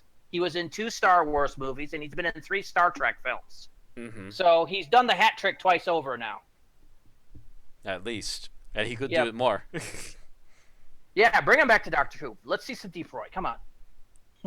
They've had Warwick Davis, so Yeah, they've had Yep. Warwick Davis. But in fact, to bring And- both him and Warwick Davis back. Warwick Davis needs to do Star Trek, and he has a hat trick. Yep. He just needs that one Star Trek bit. And what's his face has done the hat trick too. Scotty. Oh, Scotty, yeah. The new one. Yep. Can't I think of his should name know at the his moment. name, but I'm Yeah, I'm blanking on his bad name at right names now. on the spot. Yeah. Simon Pegg. Simon Pegg. Simon. Yeah. I couldn't That's remember. it. I knew Peg. I could not remember his his first name. But yeah, he's done the hat trick now. Mm-hmm. He finally got the hat trick recently, didn't he? Yeah, because he was in one of the Star Wars movies. He won. He was, The Force Awakens. Yeah, I he think. was He was in The Force Awakens. Awakens. Yeah. Mm-hmm. Okay. And I think that we're at 11:50 right now. Yeah, I we need to know. get going. All Okay, right, things we so didn't like. Things you don't like. All right, and that would be Tim's. Tim, what he did not like was the technical exposition, such as the explanation behind the science and time cabinet seemed a bit rushed and was hard for him to follow. As we said, it was originally supposed to be the Master's TARDIS, and they had to rewrite it. Mm-hmm. So that was obviously rushed. Mm-hmm. All right, Aaron, how about you? What didn't you like? I'm gonna go ahead and say that probably the special effects for the rat. It looked like a giant stuffed animal chasing after people. It was looked adorable. More cuddly. Yeah, it was. Well, It was adorable. I would have sat there and cuddled with it. Which, Yeah, the we funny were- thing is it's actually a guy in with this thing over the top of him, and his Yeah, front I know. are the guy's hands. No, I'm sorry. We were We cracking were just wise joking at about that. that. And I actually said, when the thing is that it's like, actually, you realize that's a pantomime rat. Yeah, because I was like, wait, you Yeah. wait. We find out later on that it was actually Deep Roy in the rat costume. I was like, wait, what? And then I go on, it's like, no, it's a guy in it's a pantomime rat. It's a guy in a rat It's a costume. couple of guys, yeah. except for the first one where it's like an actual rat in like a There's miniature a set or few something. forced perspective fake ones, and then there was the pantomime one. Yes. Yep, and I'm Yeah. like sitting there, trust me, he's not out to eat, Leela. Or maybe he is. You know? Oh my. But yeah, so the fact that I made fun of that just idly watching this, and it turns out to be correct. The pantomime rat Just runs blows around the my mind. swamps. Okay, so Thomas, what did you not like about the episode? There's a few things, and there's one blatantly elephant in the room thing, but I'm just going to leave that for someone else if they want to bring it up. So instead, I'm going to say that I felt like this serial was too long. This felt like this could have been done in 4 episodes, not 6. It felt like it would just dragged in places, or scenes between certain characters you could get rid of, and it wouldn't really remove much because they had to just pad it out to 6. But yeah, that's just me. All right. Matt? What was the main villain's name again? I keep forgetting it. Magnus Greel? Magnus. Magnus seemed like an interesting character, and he was very well acted, but we never actually got to see enough of his face. We literally only got like one close-up. There was one scene where they ripped the thing off, and it's like, Yeah. hey, look, it's Ganon! That was my response watching this. It's like, oh wow, it's Ganondorf. But his Hi. face is melting. I'm wondering if maybe the makeup didn't work well or something, but I would have liked to have seen more of apparently- that makeup. According to behind the scenes stuff, it was only ever needed for that one shot. Yeah, and it feels Well, I mean, cheap. If it was scripted like to be that. the master, I can see how the reveal would have been like in the last episode, and then they're like, "Wait, Then it's he's the not the master master. throughout. Take that reveal out." Yeah. Yeah. Yeah, I would have much preferred it if they would have actually kept it open a little more often after that Yeah, reveal. because Yeah. he does the cliche, "Don't look at me," Yeah. when they take the mask Yeah. off, and I thought that they didn't. need Very that. Phantom of the Opera, which actually does tie into some of the themes in the movie. You do Yeah. kind of get there is that Phantom of the Theater thing going on. Mm-hmm. Especially, I'm watching the Doctor chasing him through like the top of it, and it's like I'm sitting here starting to hum Andrew Lloyd Webber. Okay, Bill, how about you? What did you not like about the episode? So, I feel like Mr. Sin, especially with the explanation for it and the way they keep building on it, just seemed weird and out of place and like something RTD would do, but that shouldn't have really been done that way. Care to elaborate a little? The whole idea of like it just seems so random and unnecessary, like the pig's brain transplanted into a homunculus, which caused it to go crazy. And why a pig's brain of all things in what is supposed to be, something that is at least, it doesn't make any sense to me. I think it was supposed to be so it didn't have the concept of right and wrong. Yeah, and But then, then it, why like, would you something do it in went the first wrong and it place? became sin. Like, I'm surprised they used a pig and not a predator. Yeah. Right. But Yeah. I don't know. Yeah. It's just kind of a little odd. So I also have to go with the visual effects on this. Mostly, I don't know if it's just the translation as it is now to higher screens, whatever. But there were a couple of explosion shots at this that just hurt my eyes. Because it was obvious that the tape overlay that they were using just absolutely were cornea burners. And it just kind of bothered me a little. I think one of them is when he fires that gun. Wow, we went all of us without mentioning that's yellow right. face. Yeah, because it's the That's too 70s. obvious.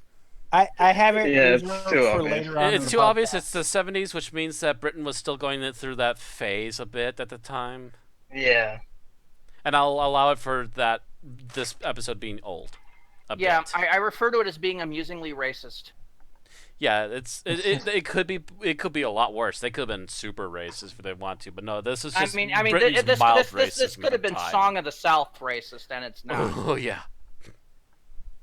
So, I will let it slide because Disney has done worse. I've had to put up with Doctor Who stereotyping all Americans sounding like they're from Texas. Yeah. I've had to deal doing this with as the other 60s. Yeah. I can deal with the fact that they whitewashed Weng-Chiang. Which And made actually, him yeah, talk that's in pidgin. also unusual, but I think they needed someone who could line deliver, is essentially the major issue there. There weren't apparently a lot of the Asian actors that they had at the time Probably couldn't handled it, yeah. were mostly stuntmen. That too. So they weren't, they were better for physical acting, they weren't as good for the actual line reading. Because most of the Tongs were actual Asians. So they Or at pulled a least Christopher English Lee. Chinese. And Yeah. they were great for the roles that they did, but because Chang had a lot of dialogue and a lot of it there. They just didn't feel right about it. And again, that's that wouldn't happen today. It definitely would not fly as well today. They But should it's- have but- enough actors. But back then, I can kind of understand. Britain was kind of in a weird area on that back then yet. Mm. All right, favorite scenes. And Tim's first. So Tim's favorite scene, where Lightfoot is trying to entertain Leela and doing his best to take her lack of social graces in stride, to be incredibly amusing. We talked about this before. He doesn't really name which scene. But Right. there's numerous Yeah, ones. he probably but- just meant like in general. Yeah. There is one scene I used He's for the being a little title general card, about which I think is the greatest example of that. There's a couple of them, but yeah, he still left it open for us. So, Mm. who's next? So, Aaron. Oh, yes, yes. Your choice of that particular one was one of my favorites, too. Go ahead, Aaron. Sorry. Okay. I enjoyed the doctor explaining Leah's origin. Savage found floating in an Amazon in a hat box. A hat box? Yeah. I still remember that from even when I was a kid and watched this on VHS from the library. What particularly is a hat box? I'm going to Google this if I have to. Wait, It's you've a never box heard of a that hat you box? deliver a hat in. Really? Remember Yeah, those if you- big... Matt, you know those big fancy hats that ladies... Oh, those in the old from, ages? okay, Yeah, yeah. those big fancy hats had to be held in a special box that protected them. My grandfather used to have a church hat he had in a box like that, Mhm. essentially. Yep. Yeah. So those kind of hat boxes. They're Yeah. hats you would get from a haberdasher. Leela flowing down river, one of those. Uh, Oh my. It's Jervis Tetch probably has boxes and boxes of. Mm-hmm. Okay, Thomas. there's quite a few, but I guess just to narrow it down to one, I'll go with the moment where Lightfoot first in the coroner's room where he gives her a compliment, like calling her a lady or something, and Leela just turns to the doctor and says, "Is he talking about me?" And the doctor's like, "No, I don't think so." Just jokingly, yeah, I don't think so. Yeah, you could kind of tell that there was a blast going on there. The thing is, behind the scenes, Tom Baker wasn't very fond of Leela, or at least was not fond of the character because he found her to be too violent. And this led to Tom Baker and Louise Jameson having kind of a cool relationship at first. Yeah, there was a huge explosion, I think, on the set of Fang Rock. And then Which I think is the next episode after this one, right? Yeah, it was the next production season. But things warmed up after that. Because for Leela, for Louise Jameson, being Leela was hell. Because Tom Baker treated her like shit. She had to get to work every day, go into costuming, strip naked, be sewn into her costume over the course of about an hour, put on these horrible brown contacts. That's something that Leela would never stand for. Yeah. And then go out and deal with Tom's bullshit. And then get out, have the sit back for about 20 minutes while they painstakingly remove the sewing stitches from the costume, So remove you're her gonna reuse it again. contacts, get dressed, shower off any stage makeup she had, go home, and then deal with it again the next day. Mm-hmm. So it eventually got to the point where she blew up at Tom, that blew up at some of the production guys. They added the whole bit in Fang Rock where they had her change colors of her irises so she didn't have to wear the contacts anymore. I think they streamlined the costume so it was easier to get in and out, though I think she still had to get sewn into some parts of it. Probably some parts. And then the relationship with Tom got better because he began venting on K9 when that came in. You know what? I had issues with you, but this robot dog. He liked working with John Leeson. He hated the prop. He hated the prop because the prop would always frequently malfunction, and it's just Okay. So who are we on? Was that you, Matt? No, that was. That was me. So now it's Matt. Yeah. So now it's me. So scene I liked. Yeah. Tom Baker walking out of the box of death turns around, open up the doors. Our little Bertie is gone. One of us is yellow. God damn it, Matt. I freaking love that whole scene. Because of the whole racism thing, this is like the perfect point of reversing the racism and just going, yeah, we're just tongue-in-cheeking this now. Well, even the racist comment, it's Victorian London, so that's, makes sense. But what I really liked it was literally just playing to its benefits on that particular scene. Yeah, what I really liked about it was the fact that both Tom and Chang, suddenly can't remember his name. The actor's name, yeah. But both of them played it up so well for that sequence. Yeah, they both basically got to have their hammy stage performances. John Bennett is the actor, by the way. That it was just a beautiful scene. So that'll count for me as well. Bill? So I'm surprised nobody even came close to mentioning this scene. But it's Mr. Sin is breaking in and has a knife sticking out of his neck. Lightfoot is, lying passed out, and Lee Sen Chang is coming in his front door. And throughout this entire sequence, the Doctor is just strolling along, whistling a merry tune. I think wasn't he whistling was Colonel Bogey March? I knew it was something I was familiar with, but I wasn't sure the name or the origin. Yeah. I knew I had heard it in newer things since then, but I wasn't sure where it came from. Yeah, that one. That was the one. That's the Colonel Bogey March. It's also known as Hitler has only got one ball. Depending on which version you're whistling. Well, no, it's the Colonel Bogey March. The thing is, soldiers in World War I put lyrics to the Colonel Bogey March. World War II, you mean? Or World War II, yes. I think I recognize it. Was it in the Jungle Book? No. A version of it? No. No, there have been Bridge on the movies. River Kwai? No. Okay, but I feel like it was Spaceballs, something for but it's not kids Whistle. that I saw it in. Spaceballs. It might have been yeah, Spaceballs though. Spaceballs was possible. there has been kids movies where it's been whistled, but Oh yeah, yeah, I wouldn't Spaceballs. remember when. The little guys, the dink dinks do it. Dink-dinks. Yeah. Dink dink dink dink. Yeah. Yeah. Yeah. The thing is, what really made it popular was the show Bridge on the River Kwai, because that was the protest songs the labor camp workers whistled the entire thing while they were building this bridge for the Japanese.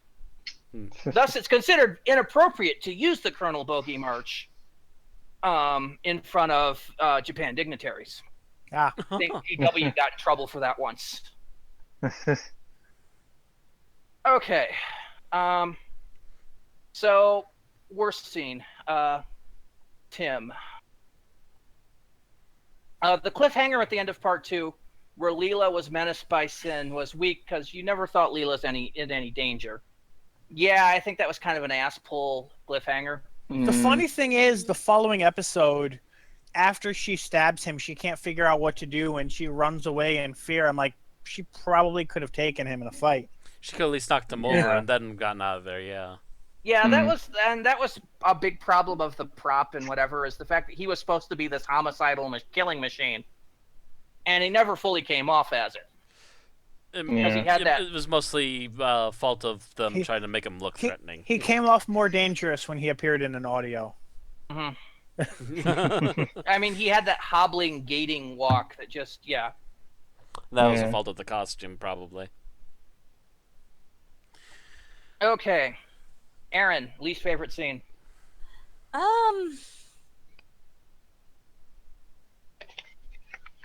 Trying to think. Probably with Leela being attacked by the rat. It didn't even look like she was being bitten or anything. Of course, there's no blood or anything like that we see, but it looks like the rat literally has her. It's using its paws to hold her leg. Yeah. Yeah. Yeah. Like, she even, after the doctor shoots her, she's like, oh yeah, nothing, it's nothing, just some bruises. Yeah. All right. Thomas? Going into this and keeping the trend going, of Leela-centric ones, the the bit where they see the guy being dragged, like the guy's corpse being dragged away, and the Asian guys attack them, and the doctor takes out like what, 4, and then Alila kind of sort of takes out 1, and then holds him down, gets like surrounded, and it's like, are you kidding me? She's supposed to be the warrior, but the doctor's the one who's like, oh yeah, look at me, I'm badass, takes out 4 of them, and then she can barely take out 1. Now, if the doctor was breaking out the Venusian Aikido, yeah, I would have enjoyed this, because it would have it could have gone Hong Kong action. Yeah, he should have definitely done a few John Pertwee grunts. Yeah, and again, and key eyes. Again, it's okay if the doctor is violent, but Leela being violent, no. Right. This is a children's show, damn Well, it. the doctor using Venusian Aikido was usually quick, non-fatal takedown. Yeah. But that was Tom Baker's complaint about Leela being No, on the show. About her being too violent, I think what he meant was the fact that she killed. Yeah, she killed a lot. Which she does do in this episode. She did, did kill one guy. Was she in the dress at that point?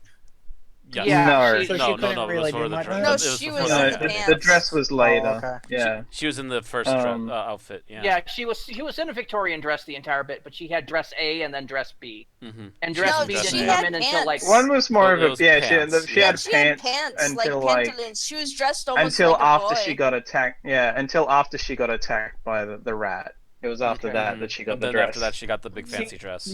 Now we know that what she should have done is she should have, brandished a sword and, some specs, and she would have been fine.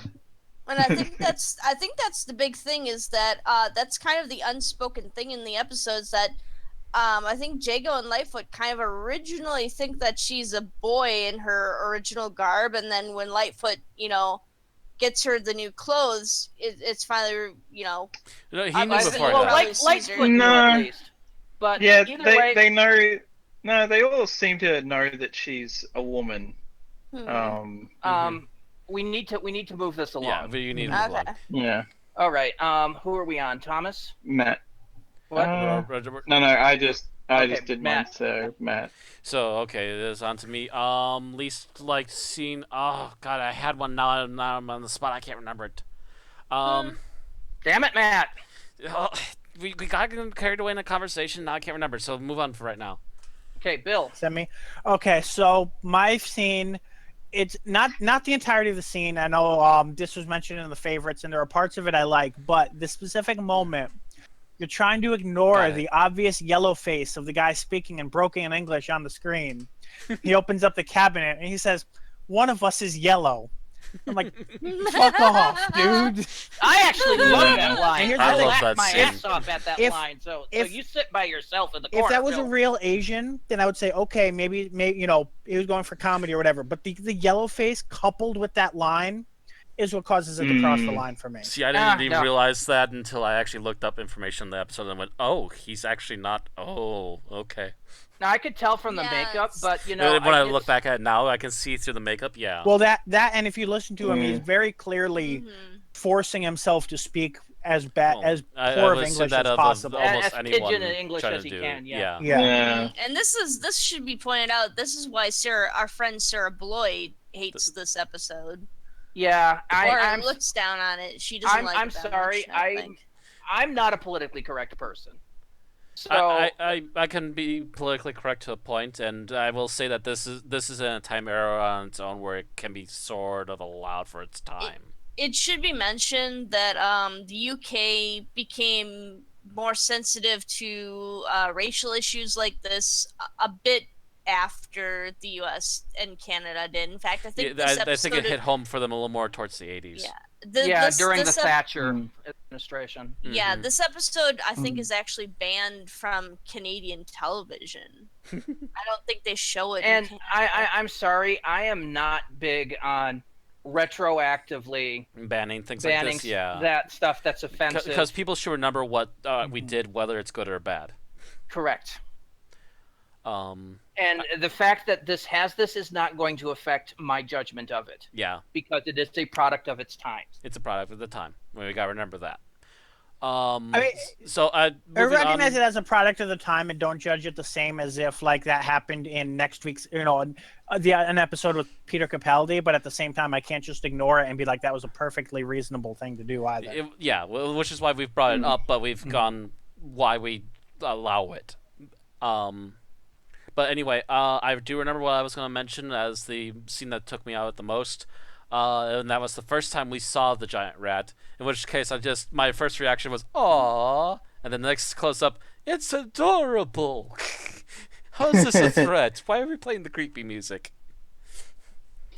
Should play a song by Michael Jackson in this. Just take out the rat and add an animated, oversized brain from Pinky and the Brain. The Pinky and the Brain.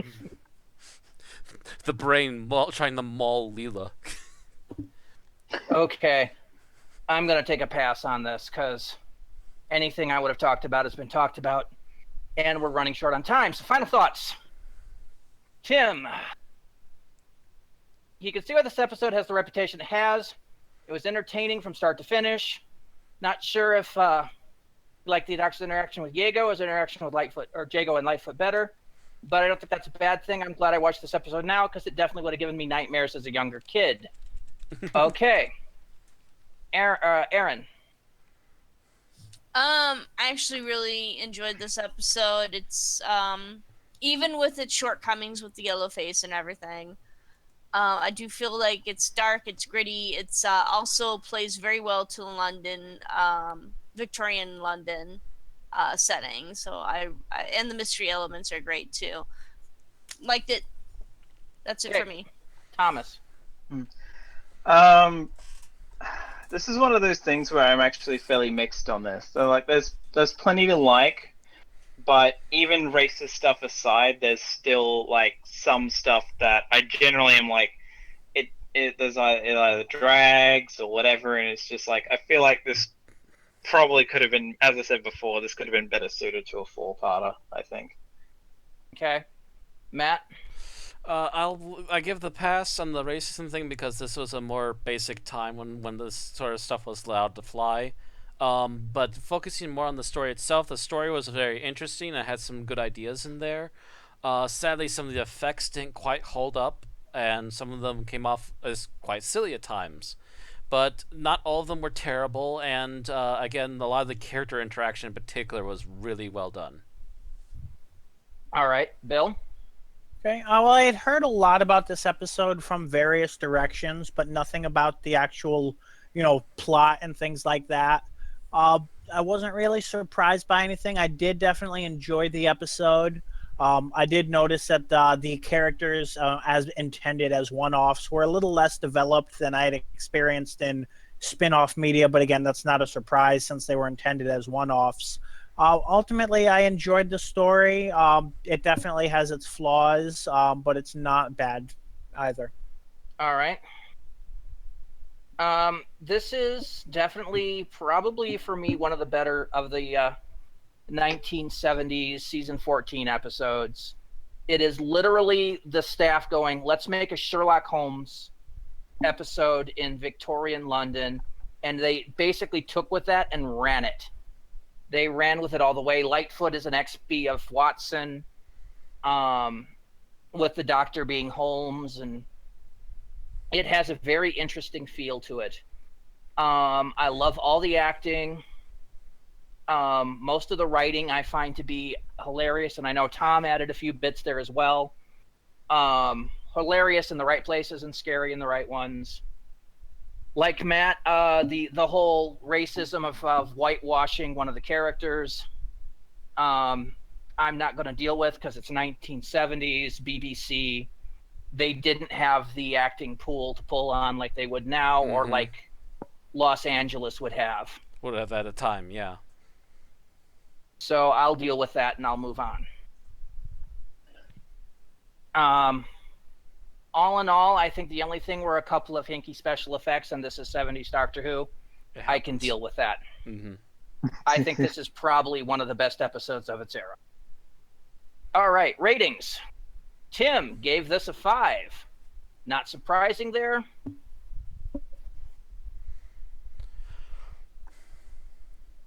Okay. How about you guys? Aaron. right. Aaron, yes. I think I'm actually going to give this a 5 as well. All right, 5 from Aaron. Thomas. I've been like all week. I've been like, I am struggling where to put this. I'm honestly going to give it a 3.5. Jesus. Ooh. I'm not the low ball this week. Apparently not.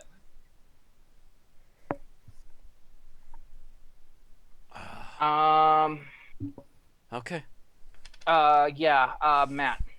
I just flipped for it because I'm like, it's like a 4.75 for me. Flip. Which one is it going to be? I'm giving it a 5. All right, and Bill? I'm going to say a 4.0.